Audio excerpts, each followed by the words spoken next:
Hello my lovelies, Rob here at Kickback Garage, and it's plus degrees outside, which means I can actually get in here and do some work. Today I am going to be talking about gearing. There was a couple of people who asked me how did I get to the conclusion of what I wanted to do with the gears, and I thought I'd do a little bit of nerding and I'll run you through it.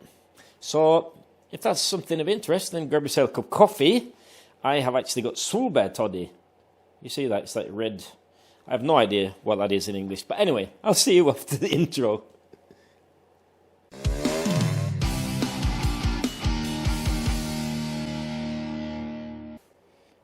Right, before I crack on with the gears here, I just have to say I've got a little bit of a guilty conscience because normally I put a video out. I'm trying my best to put a video out once every week. That is not going to be a problem with the TV. It wasn't really a problem here either, but the weather was a problem. And normally I can get out here, if it's like -4 or 5 outside, then I fire up my little oven there, poor thing, and it's actually bearable to stay out here. Problem is, it's been super duper cold, really cold, -22, and it's been hovering about -15 the last couple of weeks. And I just haven't been able to get out here. I was also planning to come out here this weekend that just passed, and my old job phoned me up and asked if I can step in a couple of shifts, and because I really need to feed my buying scooter parts habit, I said yes.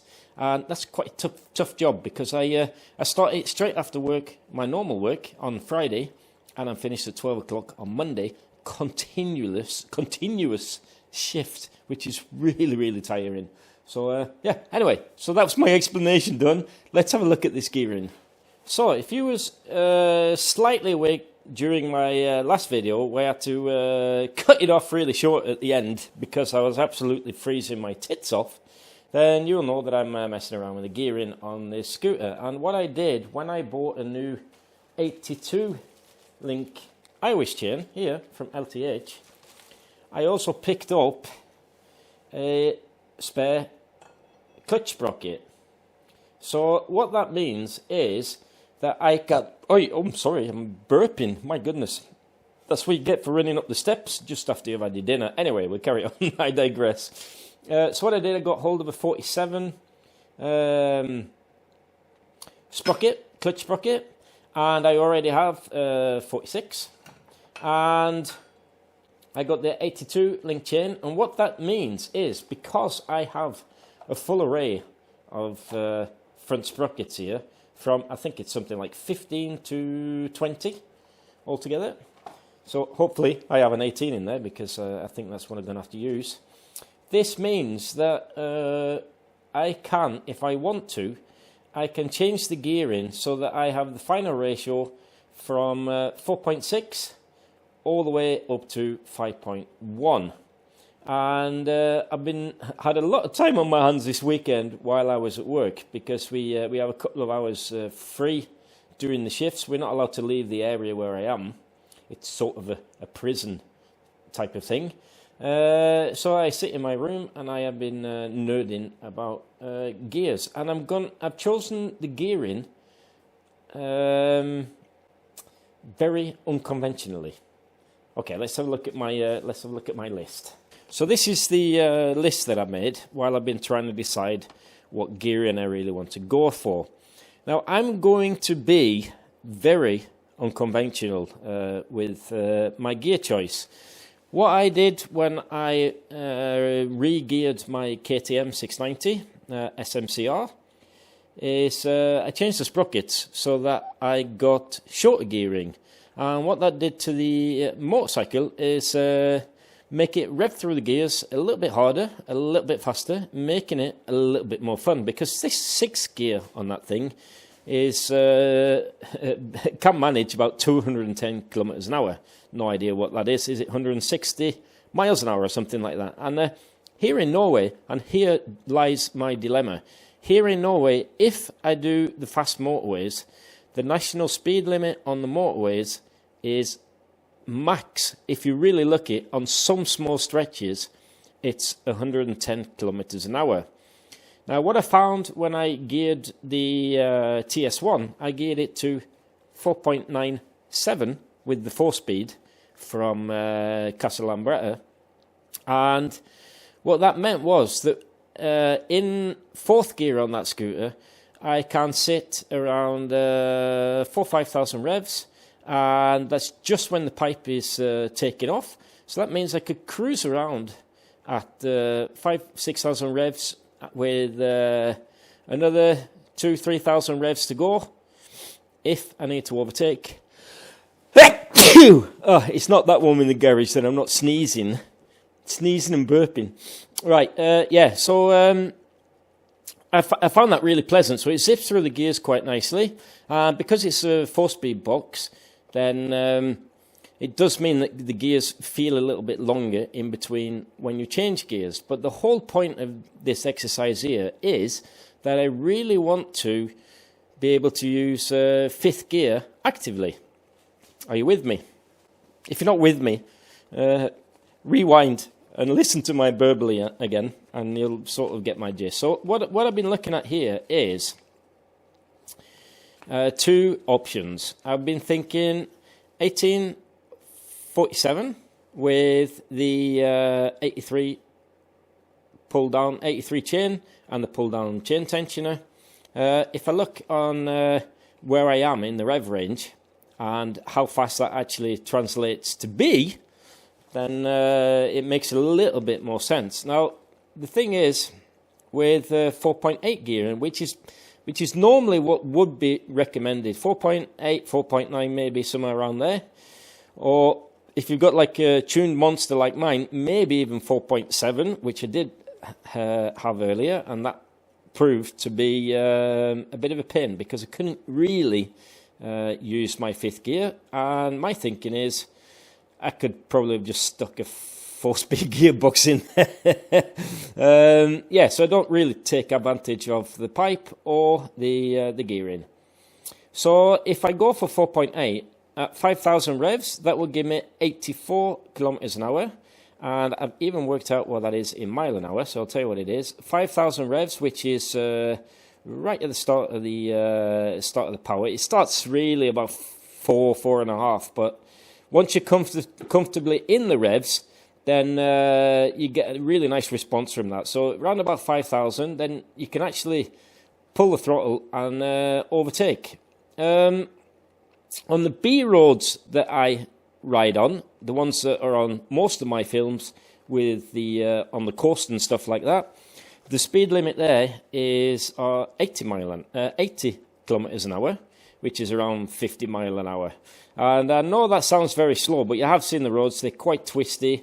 And another thing, they're very hilly. And point number 3 is, if you're a porker, like I am, and you like to tour with lots of luggage, then you could actually, even though you're just getting into the power band there, you could actually struggle to pull in enough in a headwind or up a hill, so you can actually change gear and use and get some decent acceleration.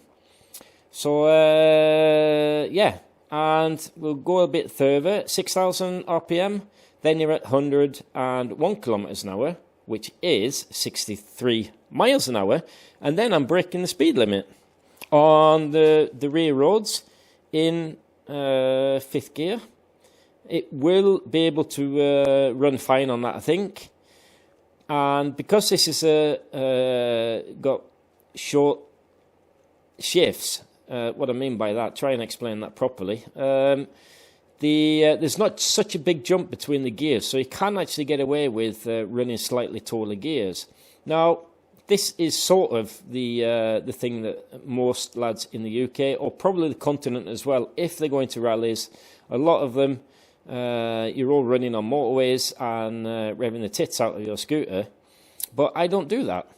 So if I use 4.8, my conclusion is this: if I use 4.8 primary drive, then I'm actually, in theory, I'm really not going to get it over like 6,500 revs. And what I found is when I'm riding really, really fast, And by when I say really, really fast, that's like 10 kilometers an hour over motorway speeds, which would be 120. 120 being 75 mile an hour, real mile an hour. Then I'm really not going to be able to use fifth gear properly, and it's going to be more used as an overdrive. So when I'm on the fourth gear on the back roads, I probably have to use at around, how many revs does that make it? It's 1,000 down, so I'll probably be about 6,000 revs on the back roads in 80 in fourth, because I can't really, with the hills and some wind and my podge, I really can't use fifth gear. So what I've decided to do is go for the 1846 combination, which gives me 4.97. And actually, in an ideal world, it'd be really nice if I could get a nice golden ground between these and actually have 4.9 blank. But the nearest thing I can get to it with my sprocket combinations and the Cyclone 5 gearbox is 497, which is very close to 5. And that is, coincidentally, exactly the same that I have on the TS1. What that means is that I will be able to keep up with him, because even though he's skinny and I'm a fatty, we weigh the same, because he's about 10 foot 2. And so what I thought I'd do, that would mean that I'd have to change gear more often than Shrek does, but it will give me a little bit more pep, and I do have a couple of horsepower extra, so it could actually translate to be a really fun machine. It could also go the other way around, and it could feel too revvy. So this is all a bit of an experiment, and if it does feel too revvy, then I'll go over to the 4.8 final primary. But the reason why I've decided to go for 497 is the fact that at 7,000 revs, I'll be doing 122.8 kilometers an hour. That is around 75 mile an hour, and that is actually more than fast enough for me for a top speed. And that also means that I should actually be able to overtake, because at 5,000 revs in fifth, I'm getting 82 kilometers an hour, and that is the speed limit. So hopefully I could, obviously we don't stick to the speed limit always, but we're mostly chugging around 85, 95 kilometers an hour, which is around 55, 62, 3 or something like that, miles an hour. So hopefully this means that I can use my fifth gear on the back roads, but still have enough power and grunt to be able to overtake without actually having to shift down. And if I wanted to overtake a car at going 100 kilometers an hour, which sometimes happens, then I have got room for that as well. It's going to die at around, I think my exhaust goes to about 7,800 RPM. This is, I've worked it out to 7,005 just to be safe. So maybe about 122 kilometers an hour. And that, for my roads and my type of riding and my weight, scooter's weight, the fact that I've got a Series 2 as well, which is a bit of a sail, the leg shields, then that should mean that I shouldn't really have any problems using my fifth gear, which I paid a lot of money to have. I just feel it's pointless if I can't actually use it on the roads that I'm riding on. Right, well, stop press right there. It turns out that... Get in there. It turns out that my collection of sprockets is missing an 18. Very, very annoying. So what I'm going to have to do, because I really have to get this in there so that we can start on the TV 175 this weekend. Have a look up. There you go, lad. That one at the back there. We really have to start at that at the weekend.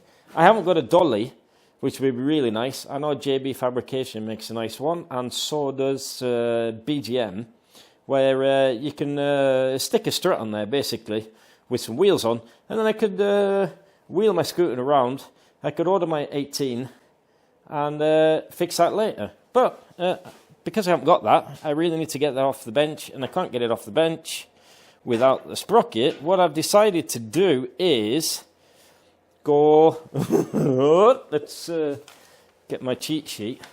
I've decided to use my 47 tooth basket and the 19 that I've got, and my 83 pull down chain tensioner. Thing is, I'd written 18 on that as well for some strange reason, but when I check the cheat sheet from Casa Performance on the Cyclone 5, this is what it gives. I've just written it down incorrectly.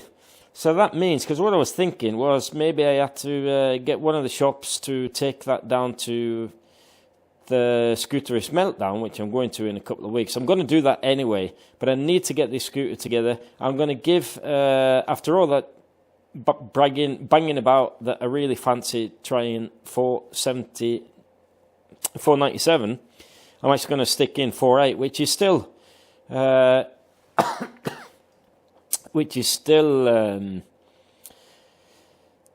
slightly shorter gearing than the 47 that I had in when I took this scooter apart. So I'll give that a go. If it doesn't work out, I'll grab the 18 on Scooterist Meltdown and we'll give that a go. But yeah, I think that's going to be the plan. These things never go to plans, so I don't really know why you make plans. Ugh.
So that's the primary fit. I'm going to stick on the side case after I've tightened up this. Just going to apply some new Loctite to these screws, and we should be good to go. Do I remember what size it is? Yeah, it's a 5. Thing with these chain tensioners is I've had this, by the way, for a good 6 years when I bought the Casa case, the chain tensioner, and I think it's really handy that you can see that's a bit slack. That's a bit slack, lad. So let's put it down a little bit. Still a bit slack. Oh my goodness. I want really about 5 or 6 millimeters of movement here, so it's not too tight. There you go.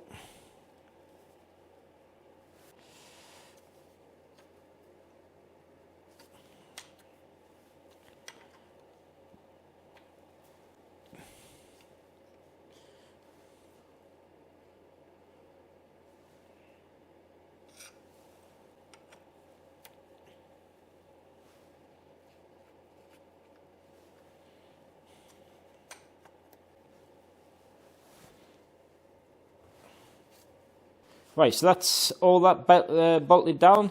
Not quite the result that I wanted, But yeah, it could work. It's like a toss-up between 4.8 and 4.97. So I give the 4.8 a go so they can get the engine back in the motor. Don't forget, if you like this kind of stuff, you can support the channel by doing the old subscribe. You can give me the old thumbs up. You can also be a member. And if you see me on the Scooterist Meltdown, just give me a shout. I won't bite. And I'll buy you a beer. I will. I'll buy everybody that comes and says hello to me a beer. It's all inclusive, by the way. Ta-ra.